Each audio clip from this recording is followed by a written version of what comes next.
Welcome to Talking Twaddle, a Better Being Me podcast, the podcast where we unpack the neurodivergent experience, not just in theory, but in all its messy, beautiful, everyday reality. I'm Joanne Hatchard, and I'm here because I believe something important. Your story might feel deeply personal and even isolating, but it's not unique. That might sound strange at first because in the thick of it, when you're feeling like an alien at the window, disconnected from your body, or like you're constantly just one step outside of belonging, it feels so personal, like no one else could possibly understand. But here's the thing, those exact feelings, they're shared over and over again across this beautifully neurodivergent community. So this podcast isn't about highlighting one way to be or do neurodivergence right. It's about making space for all of the common threads in a story, the ones that remind us we're not alone, we're not broken, and we're not doing this by ourselves. This is our journey, and I'm so glad you're here. Let's get into it. Welcome to this episode of Talking Twaddle, your Better Being Me podcast. I am your host, Joanne Hatchard, and today we have the illustrious Cassie J, beautiful friend of mine from many moons ago, and circled back into each other's realms more recently. Cassie, thank you for coming and sharing your journey with us. Thank you for having me. I appreciate it. It's been Yo, a long time it that has we've known been. each other, hasn't it? Yeah. Yes, let's not get into the days and ages of any of that. But thank you for sharing your space. And it's interesting, your story, because in the past you fell into support coordination. You were working in that space because you saw there was a need for people to understand what was happening, and you had a grasp because of your experience with your son. And then from there you developed into carer's place and had a really good reputation for the participants and the people working with you, and that expanded your team for more support coordinations. Like, you went big and then you've moved on, and now you've reduced down, not down, but you've changed to Yeah. speaking engagements, consulting, leadership and professional development. But before we move into where you're at the moment, how did you slip through the cracks, basically? Because your Well, there's diagnosis is only from 2023. 23. Yeah, not quite 2 years. Yeah. Yeah. Female to start with, right? Yes. And we were certainly born in it. Both of us were born in a generation where that just wasn't a thing. And we obviously present quite differently. I was always a girl who danced to the beat of her own drum. Cassie's off in space again. She's in her own world. Yeah. All of those things I did. I was quite happy in my own company, but also I think looking back, you can see things a little more clearly. It was probably more subtle things that were internal for me that other people couldn't see. But of course, my parents didn't have any knowledge of that. And even now, they scratch their heads a lot. And so it's just not talked about. Whereas my Yeah. sister was like, oh my God, yes, it totally fits, right? And she's, come on, mum, don't you remember this and this? And yeah, because I was a bit of a loner. Mm. Although you talk to other people, that's my perspective. Yeah. But then you talk to people, say, who I went to high school with, and I certainly was in primary school, but you talk to people who I was in high school with, oh my God, you were so popular, you were this and that. And I'm like, no, I wasn't. But apparently that was the case. That's their perception. So how did I slip through the cracks? I don't know. I don't know. I didn't know anything about neurodivergence at Mm. all. Mm. Did you back then? No. Just No. the odd one. Just the odd one out. Just Yeah. the Yeah. That's just Yeah. Joanne. Yeah. And look, I was the creative. I was deeply involved in calisthenics and dance and drama. And like I was obsessed with those things. And I was so laser focused on that. That was my absolute world. Yeah. People probably wouldn't have noticed Any anyway. different. Yeah. Yeah. Yeah. But certainly I was a young girl who lived in her head. Yeah. A lot. Still And it's a do. nice, comfortable place to be. It's Well, sometimes you don't want sometimes you don't want in, it all the but time. yeah. Always happy. And I think it's the dance obsession. I think that's an amazing thing for young girls to have because there is so much structure. There's always a performance at the end. There's always high expectations of training, of Yeah. practicing. You get to dress up in costumes. So Yeah. all of that process, I think, is Yeah. really good for ADHD and for autism. Yeah. Like you get the flexibility of being creative in a, quite structured space. Yeah. Yeah. I remember I look back now and there were so many things, say, in school and in life where I just didn't get. Like, Yeah. so my parents, even from when I was a little girl, I used to say, I just can't get them jokes. I'll never get jokes. I didn't understand basic instruction in school. Mm. I got racked over my knuckles for not drawing a margin. I'm like, what's a margin? And why? Why is it Why do there? we need a margin? I need to know all the detail about that. I do Right? remember for a year I point blank refused to draw a margin. All right. I don't know why that comes up, but there you go. It's there. It But does. what I did do is gravitate toward those who were doing it tough. Mm, And I don't know if that's got some allegiance to my mm, neurodivergence. If it was someone who was in need, someone who was being bullied, say, I went to a high school where it was then hearing impaired, but hard of hearing people, students. We had a range of people who had varying disabilities. And I gravitated and I was friends with them and there wasn't any discussion about it. It just seemed like I just got it. yeah. But other than that, disability never entered my life. Not that I don't feel that I have a disability. I think it's Mm, a huge superpower for me. But there was that kinship. yeah. And my mum would just say, oh, you always attract the loners or other things that you just wouldn't say today. Yeah. But it's all those little things that add up. Yeah. Yeah. Mum used to say to me, don't make eye contact with them because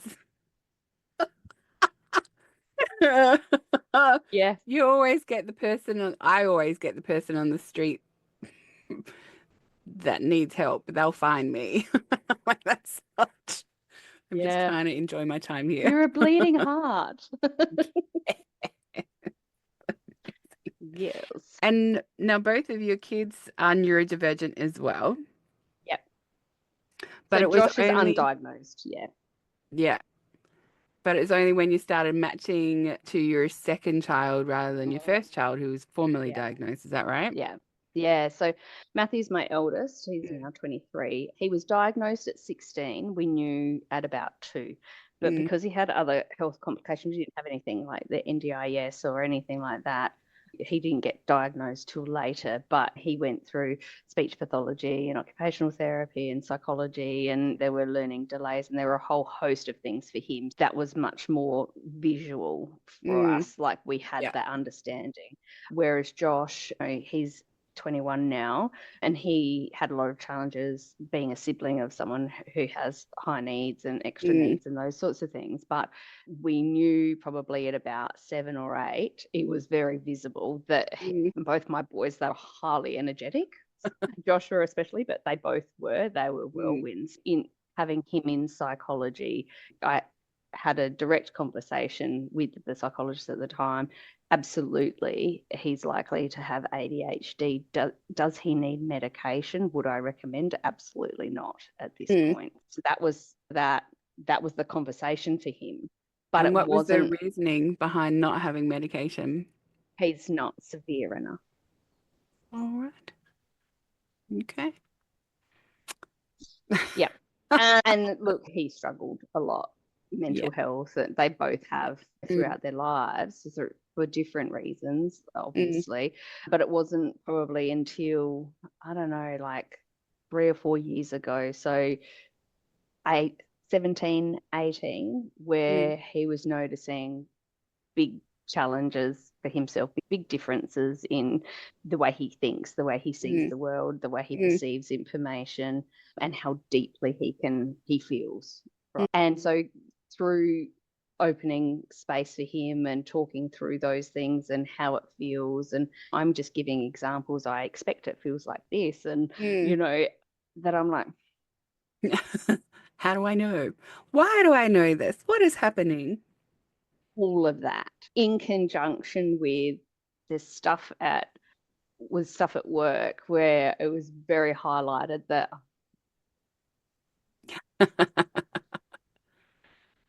that could be me, and that it was ADHD at that point for me. And by the time I went for an assessment, I was convinced I had ADHD. It was things at work like, how on earth, you know, I am a smart woman and I just for the life of me can't do this simple task, yet I can pull rabbits out of hats and do incredible things at the last minute. I can read a situation 10 steps, 100 steps ahead of, I can foresee what's going to happen because I just can. How do you know that? I don't know. I just can. Show me your workings. No, damn it. I will not. I'm going to resist that, and I'm going to resist it hard. But that was what led me up to there. I won't go ahead yet because the diagnosis is a whole different thing. Do you want me to continue? Do you want me to just continue? Yeah. So I think in my work, as next to doing support coordination, I hosted many events for our industry, for businesses and professionals within our industry. And there were a few people who were, have you thought about having an assessment? Have you thought about it? And anyway, long story short, I did reach out to get an assessment, and this person had been to a couple of my events. And so I said, I just want to understand how my brain works. I don't need a title or anything else. For me, I need something definitive so I can go, okay, and probably let myself off the hook for a bunch of things. And I just really was in this self-awareness phase that I needed to deepen. And she said to me, I think we'll do the autism assessment as well. And I went, I don't want to waste your resources or anything. And just think we'll be wasting the resources. I'm like, okay. I'm not prepared for this one. Let me go home. So did the assessment and walked away with, a diagnosis of ADHD with a side serve of autism. Yay, bonus prize. I don't know. I'm still not sold on the autism. Okay, sure. But it's actually more about my education and my lack of opportunity to discuss it, actually, more than anything else. And I think with a late diagnosis, and I don't know if you have spoken and heard this from other people, I'm just me. This is how the world works, right? Like, how can I don't feel any different other than I've got a bit more knowledge and I can set myself up for success better. So there are strategies that I can do to make life not so tough. I giggle and laugh at myself rather than making myself wrong for things now. Whereas, and understand a bit more about how I approach things. So I let myself off the hook a lot. Whereas that negative self-talk and the obsession in the head around particular things, while still intense, is probably not as intense as it was. So they're those things, but there's some other tough things that were absolute telltale signs that I'm absolutely neurodivergent, but it's taken 47 years to start understanding it. Yeah. It's interesting that the dual diagnosis can be a lot harder to accept for whatever reason. And it's interesting depending on which ones you've researched to really indicates which ones you feel more comfortable with accepting. So I've had a couple of clients who have gone and got a later diagnosis with ADHD, and they were like, "Oh, no. Yes, you've been formally diagnosed. This is true. This is Apparently. actually, this is reality when we're Mm, going through the checklists or the mm, DSM or whatever. You are mm. clinically diagnosed ADHD and autism or autistic. And the depending on which kind of they feel more comfortable in, there's a almost a physical or a visceral reaction to the other, which is Hmm. fairly indicative of actually being ADHD, of being neurodivergent.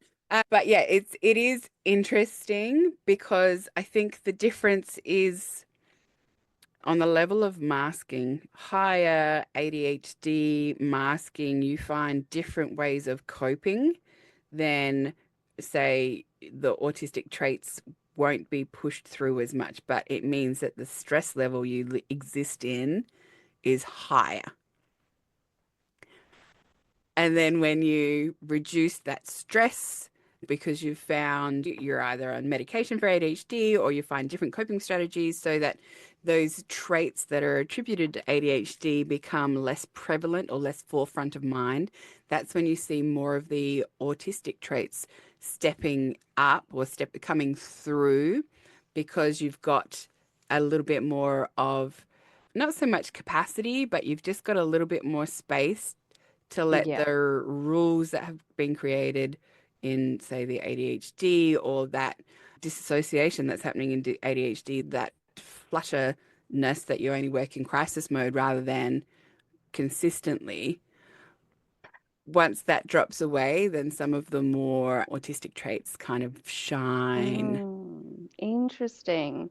Interesting you talk about, as you were talking, when I was diagnosed, I was deeply burnt out. Yeah. Like, I was not okay, just wasn't. And so the questions for me around the autism are, I'm surrounded by autistic people every day when I'm at work and when I'm at home. I'm deeply distressed. I understand how assessments work. So then I second guess how I've completed Yeah. the everything. So there's always that question. There's always a question: am I good enough? I'm not smart enough. I don't have a piece of paper. Blah blah blah. There's always that, and so that's where the questioning comes from. And then, of course, it's the outside noise, Joe. Really, Yeah. I really don't see that. People that Yeah. I know that are allied health practitioners, I'd be really interested to have a look at your assessment. You told me to go, yeah, fuck. Cool. And I'm speaking really honestly right now. I'm afraid of being mocked. Like, I'm Yeah. completely happy with who I am. Mm, And deeply personally, with some people that I'm very close with, if I go, oh, there's my ADHD, or oh, mm, my ADHD brain, or I go, oh, did you know that apparently that's an ADHD thing? And then I'll mm. get a retort that says, oh, I must have ADHD too. Or, oh, are you going to use that as an excuse for everything? Or Yeah. do you know what I mean? Yeah. And so then actually I'm just feeling a little bit more shut down and I just go in Yeah. more. Yeah. And so that kind of contradicts the whole point of being loud and proud and authentic in who you are, which is like the whole undercurrent of me, right? Is Always like has been. Yeah. be you on unapologetically. I've tried the not being me and the polish and it stinks. Didn't land. um, I don't know. Like, what do you do? It's interesting because when you get a formal diagnosis, what the patterns are that I see, you want to bring it into the conversation. You want to bring it into life Mm, because it is new information and you're wanting to process it. And this will be true yeah, for any information that is new for you. The same with traumatic experiences, things that you don't understand. It You'll find a way to bring it into the conversation. And it's not because you want the spotlight on you, it's because this is how we process information. This is how we yeah, garner outside resources so that we can structure it in a way that makes sense for us. But how other people perceive that is, oh, you're using that as an excuse, or you're all about ADHD these days. Don't you talk about anything else? Yeah. Can't you just Yeah. get over it? All of that kind of stuff. But Yeah. really, it is, for what it is, just a processing Yeah. information method. Yeah. It And doesn't mean that I'm anyone different than yesterday than yeah, I am right now. I just yeah, have a little bit more information, a little bit more that's it. insight into how I work. Yeah. And you get to share it and you get to, and it's also a method, it is a method of justification because the late diagnosis, it's not something that you've grown up with. It's always been reasoned away rather than tied back to being neurodivergent. And so this is an ongoing process of it being, it's an integrative process. So when we start bringing it into everyday language and we go, oh, that's my little bit of ADHD leaking out, it is just a way of you tying information back to practicalities of reality. Yeah. It's not asking anybody else to stop it, to fix No. it, to change it, to agree with it. No. Don't You give a actually don't fuck. need to say shit. That's it. Yeah. You Yeah. You actually just, don't need to say shit. nah. I would, yeah, it is interesting. It's a process, and I didn't have the depressive feelings afterwards or anything like that. I felt quite proud and happy to know and happy to put the questions to bed because it was becoming an obsessive thought Yeah. process, right? Which is why I had to just shut it down so that Yeah. not shut it down, but know one way or the other because I just Yeah. needed to know that's me. But then there's shame that has followed, but that's come, like I said, externally. So I put it on my LinkedIn. I had ADHD, and then I just put ADHD, and then I took it all down. Yeah. And then I put the ADHD back up, and now it's ADHD, right? And then this week, and I didn't put it out there. I didn't do any kind of announcement. I didn't need to, but I did because I do that, right? I share my thoughts with the world not because I want the attention, but actually if someone else is out there and they are feeling isolated and alone and it can help them, that's why I share, which is what I share so much. And it's helped hundreds and hundreds of people that I probably am not even aware of over years. But this week, so it's neurodiversity celebration week. Yes. So as we're recording this, I put up a very specific post on LinkedIn about it, which is just left me very vulnerable. But I shared a little bit of how I feel and how I perceive the world, and that I am neurodivergent, but I still don't know if I quite fit, where I quite fit. Yeah. Which is different to feeling the feelings of belonging, right? So belongings for me is an inside job. Like it's about how you feel about yourself and your own self-worth and all of that. Fitting is into it. Which box do I fit into? But I still don't know where that is. I feel like an imposter in regard to that, but that's not anything different to most of the things I've done in my life. But I've just done it anyway because it's bigger than me or it's more important than me or whatever, which has always been my driver in life. But that's where I'm at with it. So it doesn't feature a lot in my thoughts, but it pops up all the time, obviously. It comes along and knocks around for a little bit and then goes away. Yeah. I'm like, oh, do I need another assessment? Shut up. What for? Hello, I'm Joanne Hatchard, founder of Better Being Me and creator of Be Me Completely. For years, I worked with families across Australia, helping them understand and support their neurodivergent children. But what I've seen over and over again is a growing number of women silently screaming for help. Women who've spent their lives adapting, masking and trying to keep everything together, only to realise that they've lost themselves in the process. This is why I've created Be Me Completely, an 8-week program designed specifically for late identifying neurodivergent women. I help you reclaim your identity and embrace who you are. Come with me as we peel back the mask and learn to feel comfort in the world. This isn't about fixing yourself. You are never broken. This is about putting your needs on the table, recognizing your strengths, and learning to live in a way that works for you. Join me for 8 weeks of support backed by a lifetime of access so you can finally remember who you are, because my life is better being me and your life is better being you.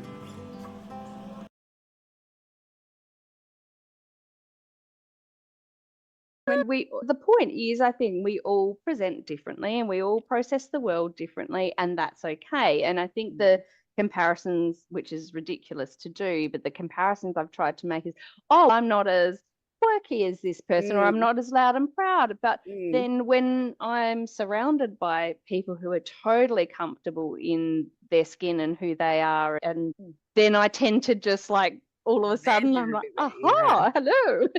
Yes. Which is what you do, right? That's what you do for me.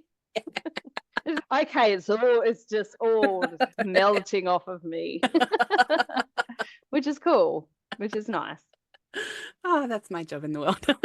Yeah, I love that. I love that. But then I'm like, oh, am I masking? Is that a mask? Or is that am I copying them? Or do you know what I mean? Is this the real me, or is this me just reflecting them because that's who they are? Yeah, it's fascinating. It is fascinating. And I think the answer to that is to make sure you're in more environments where you feel the mask melting away. Because then authentically, there is naturally a swing between the two of heavy masking, ripping the mask off, running around naked, being bare, versus actually, I'm not actually that comfortable being naked in public. Blah. Yeah. So finding the balance between the two, it takes time.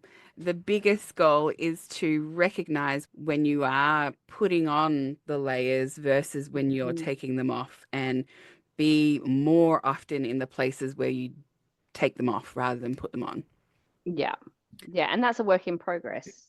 And that's been a big thing for me over the last year. Obviously, I sold my business a year ago, which the year prior I'd done a leadership program, and we had a big question for the whole year. And it was, I said it for myself, which was, who am I when I'm not a carer? So I've had a lot of trauma. I'd been a carer for over 20 years and I'd run this business, and my son had incredible access to this medication, which positively changed his life, and our whole lives changed. And so we have this future that I could never have possibly imagined. And so now I'm like, now where do I belong and who am I and what's my purpose and all of those things, in amongst being completely burnt out. So sold my business and went on various holidays in nature to escape and find who I am and recover, mostly recover, and catch my breath. And I'm still doing that, right? But I think I've gotten to the point where I am who I am today, and that's okay. Tomorrow it could be something or someone different, but I am still flip-flopping between who I am, what I want to do. And I always have this default that I need to save the world or need to be doing something big. For the world. But like I said to you, I think when we jumped on, we're just sitting in the discomfort of not knowing. And I've been doing that for a year and just getting comfortable with that and just finding my way. So being okay with making decisions one day and then pulling the pin on it the next. Yeah. Yes. And I think that one is a really big learned behavior of not being able to change your mind, as in people often, especially parents, get irritated when you change your mind about things. And so the story would have been, if this is your decision, this is what we're doing, and we're doing it until the end.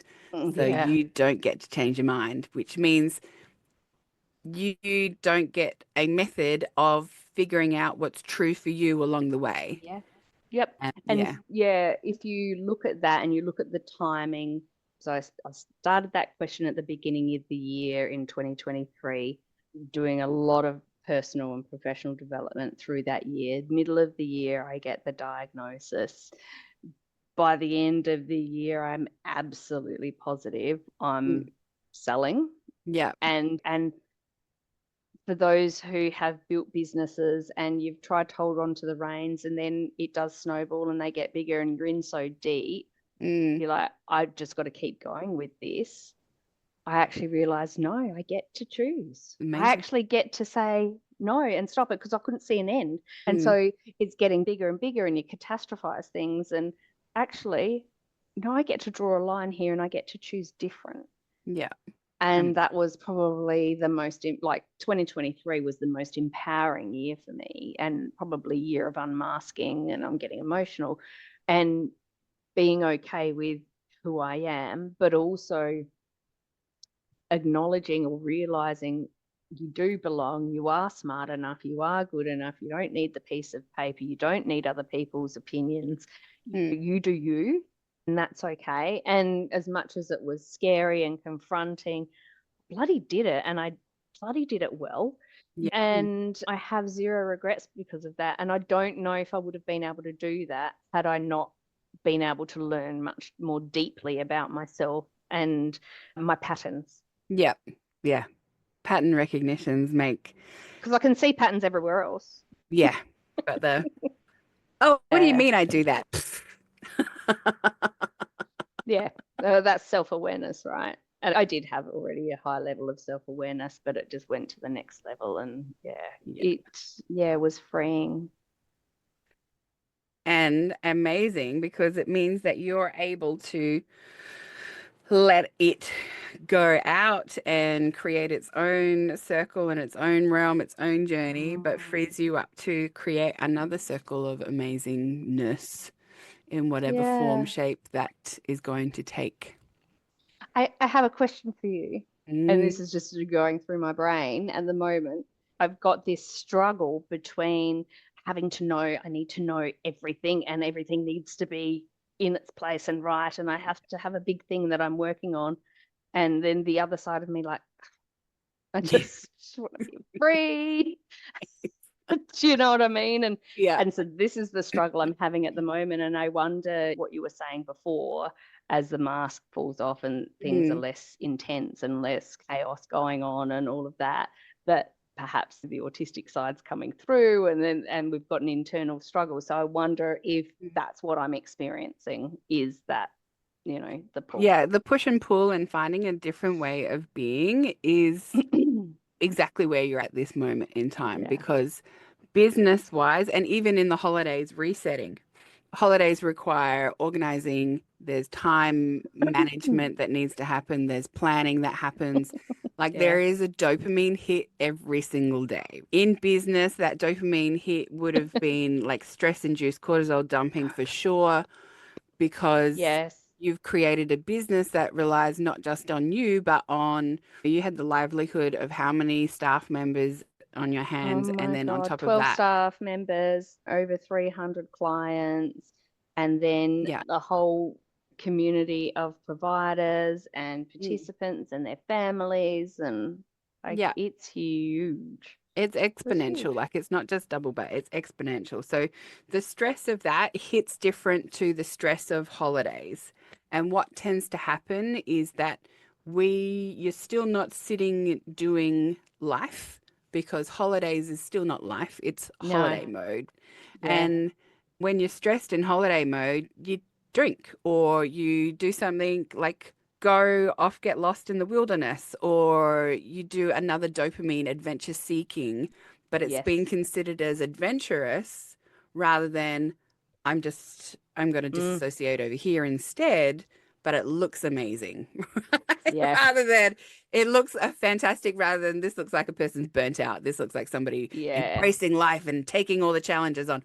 Reality is we're still not living in daily life, and we need to, when we're not masking and we're finding out who we are, we need to live in the daily that has no extra awesome, there's no extraness about it. Because then when you've got the chance to do the holidays or to build a business, you're doing it from a solid foundation rather than as escaping. Yes. Yeah. Which was how you talk about escaping, that's how the carer's place was built. Obviously we had a need in regard to Matthew, and I was absolutely appalled at what was out there, and so I went, bugger it, I'm going to do this myself. But moving back into employment or running a business was so much easier. than having to, it was an escape than doing the daily stuff that was just re-traumatizing every day. Yeah. Yeah. And so we build businesses. Yeah.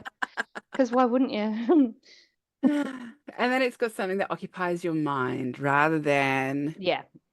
Yeah. what's going to happen next, what the future Yeah. is. We've got a space to occupy us, our busyness Yeah. that we can distract ourselves with. And that's when I knew that I was absolutely not okay, when my brain was just blank. I just had nothing. I would say my creative brain's gone, and what it meant was my busyness. And it was literally blank, probably, a good 6 months well before I sold, and then for most of last year. Yeah. Yeah. And I'm like, it was deeply confronting. As much as we talk about how busy our brains are, particularly when we have ADHD, there's a gazillion things going on all at once. The fact that it was blank, it was like that deep loss of sense of self was so confronting. That was more confronting than anything else. Yeah. That's what I missed, because that makes me who I am. Right? That's right. Yeah. And it's not the busyness that makes you who you are. It's the creative thoughts that make you who you right. are. That's exactly right. And I missed that. Like, it was, that was the thing that knocked me for a six more than anything else. Yeah. Yeah. I remember experiencing that. I guess it would have been in burnout, but I was classed as depressed and given antidepressants. But that didn't actually resolve any of my depression. It just made me numb and nothingness. Yeah. And even more disassociation, like it was a medical disassociation rather than saving, like a trauma response kind of thing. And I think in that experience, there's a fear if medication is taken, that's what you would experience with the quietness. And from my understanding, I don't do medication for my brain in any way, but the relief people feel from that quietness, I think, is a different sense of, it's actually not relief, it's just left me. It's abandoned me versus it's abandoned me, I've organized it. Yeah. Yes, yeah. There's it's taken, it's gone. Yeah. It's missing. Yeah, totally. I've got The Simpsons when Homer's brain just goes, that's it, I'm out of here, and walks out and shuts the door. Oh. We'd like that quiet occasionally. Yes. But by choice rather than by night time when I'm going to sleep, or when I wake up at 2 o'clock in the morning and I have the best ideas. Yeah. Perhaps then. Do you wake up in the morning and then have to wait for everybody else to wake up so you can start sharing the ideas, and they're not as receptive as you would? No. My poor husband. Whether it's in the morning and I'll just start talking mid-sentence, I'm like, are you not in here? Or road trips, I could just blah, blah, blah, blah, blah, blah, all the way, like hours and hours on end, and I'm like, what do you think? What do you think of that? No. Yes, we'll do. Okay. Why haven't you responded? You need to respond to me. Are you ignoring me? Do I have to start at the beginning? I didn't know you wanted a response. Well, of course I did. You didn't seem paused long enough for me to actually respond. That. Yes, that. And it's interesting. I found difficult moving in with my partner because I spent so much time with my grandparents, my mum. We would be able to start conversations mid-sentence that had been started 3 days before and complete them. So that wasn't a thing, that was an issue. It just happened naturally. And I remember between my grandpa, my mum, and me, we would sort out the conversation, no dramas, but nobody started a conversation. We were just finishing everybody else's thoughts that were happening at the time. But as soon as you bring Brad into that, and I don't know what you're talking about. I'm like, where were you for the first half of the conversation? Were you not there with me? Mum knows what I'm talking about. She might, but I wasn't invited to that part of your brain. Verbalize it. That'd be great. That'd be great. Yeah. I mean, God, the things that we have to do. I know. Things we have to do for you normal people over there, you normies. Oh, gosh. Yeah. What a trip. It's a journey. It's a journey. But I have found that Gilbert and I do a very similar form of communication. Yeah, we forget the words and work with the telepathy for somehow. Yeah, the sounds and the the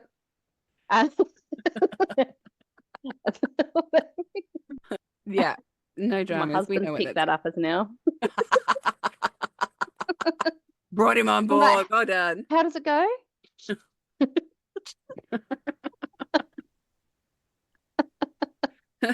The thing. Not a Ah, bad thing. yeah, It's not a bad thing. it's, I think it's a great reflection of like a home life, of that language gets developed. And then the sharing is a really good lesson in communication because that's the bit that I forget is the sharing. And sometimes I do did I say this bit out loud? Because I can't remember. What I find Mm, interesting at the moment is Brad is really started to verbalize some of the things that he thinks, which is you would think after, I don't know, 10 years of being together that he would get that I don't read his mind. And he start giving me grief about shit that I don't even know that I do that irritates him. Like, oh, it's only taken 10 years, but sure, whatever. gosh.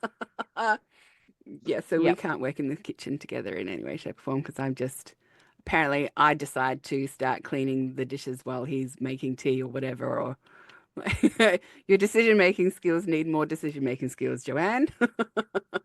Can relate. I'll just say that. Yes. To take over everything. I Yeah. just want to be close to you. Come on. I get the distinct feeling that I am not required in the kitchen at that point in time. Yep. Or Exactly. the common one in here is your focus needs more focus. Thank you. Yeah. I don't know. Amazing. I don't know how many conversations I used to like miss, but I'm acutely aware now. I'm like, I don't get what you're saying, or the literal meaning of things that they'll say something, I don't know, about jigsaw, for Yeah. instance, and I'm like, oh, I see a jigsaw puzzle. And he's talking about a tool. Oh, Or the jigsaw. Yeah. yeah, no, or talking about things that I'm like, I don't get what you're saying. Yeah. I've got no idea what you're talking about. And it's about a completely different topic. And like, I have to be schooled on it. And that is confronting. Just I'm like, Yes. What is real, I've seen that's super common in neurodiverse families. And what is really helpful is give me a category. Like, I don't quite get what you're saying, but at least put me in the realm of you give what me some we're context talking here. I about. need Give me something. some context. Yeah, Brad gets very finicky when he's stressed about language, and I get very loose with language when I get tired. So together we don't know what the fuck each other is talking about. Yeah. But Language having is definitely a context is thing. helpful. Yeah. Yeah. And you'd think after 10, 12 years Mm. that it'd be well developed. But it's, oh, we've just moved into a different realm and we need a lot of work. Yeah. Yeah. I love that Brad is starting to share. I don't like what he's starting to share, but I love that he's doing it. Can appreciate that little bit. Yeah. Appreciate this. Thank you very much. But I don't like that you've noticed things about me. Uh, yeah. Back in your box. Yeah. Please return to me thinking that you've just been oblivious. Thank you. That'd be great. Funny. Thank you very much for your time today. We're just coming up to sign off.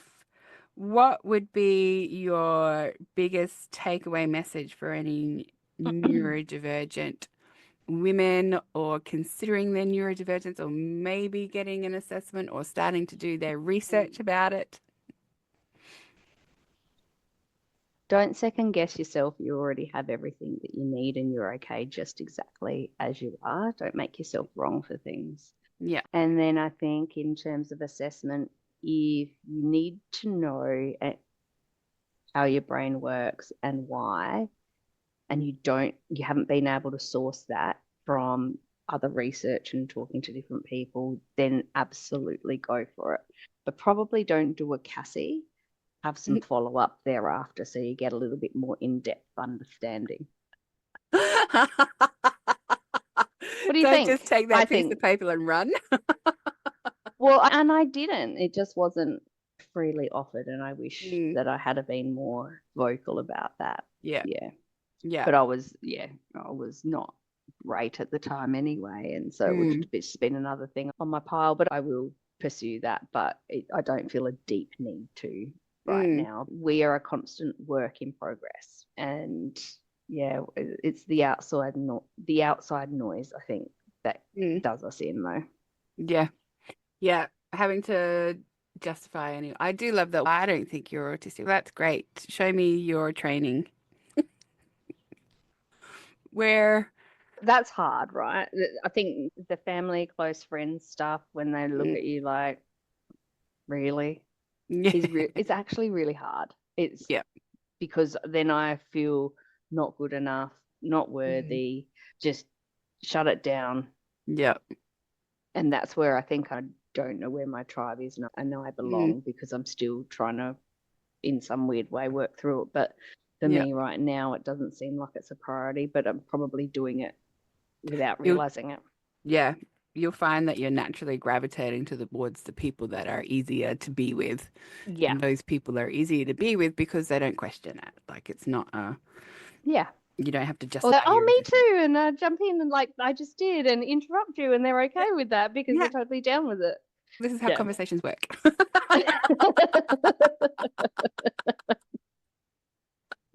Thank you for having me. I appreciate it. Good to chat.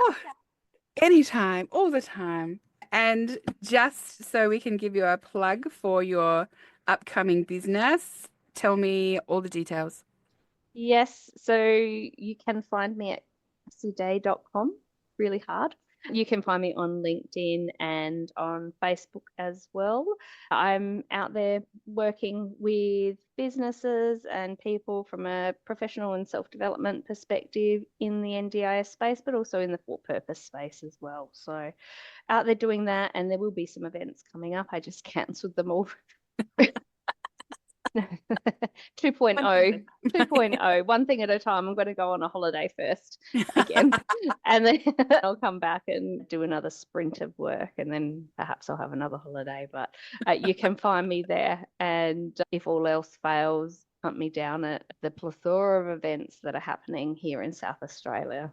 I am at a lot. Fabulous. Yes. Thank you. You're welcome. I'm excited to see what the burgeoning version of Cassie Day coming out will look like. We will see. It's just going to continue to evolve, I think, at this point. See how it goes. Beautiful. Thank you. Thank you. If this episode has resonated with you, chances are it'll resonate with someone else too. Sharing the podcast is one of the best ways to help others who might be feeling stuck, unheard, or just needing a little nudge towards understanding themselves better. So if you found something useful here today, take a moment to share it, send it to a friend, post it in a group, or even just screenshot it and pop it in your socials. Tag me so I can say thank you. If you haven't already, hit follow, leave a review, or rate the show. It makes a huge difference in getting this out to more people who need it. Your support means the world. Thank you for being here.